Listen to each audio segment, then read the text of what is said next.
Hello friends, welcome to our YouTube channel. In this video I'm gonna tell you about how you can fix always on display in your Poco smartphone if it is not showing in your lock screen. How you can fix it. So first you have to open your settings, click on always on display from here, and you can see here it is display item for 10 seconds.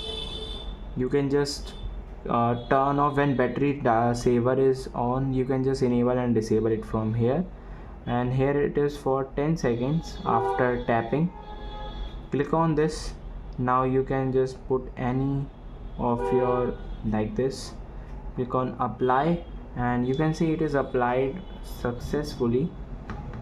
You can see now it is showing. If it is not, then go to the settings, and here you have to write apps. Here click on see all apps and click on search. Here you have to write settings. From here, now you have to clear cache the settings. You can see show all apps, then settings,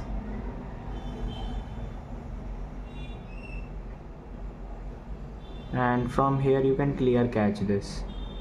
I hope you like this video. If you like this video, then subscribe to our YouTube channel for more helpful tips and tricks videos. See you next time.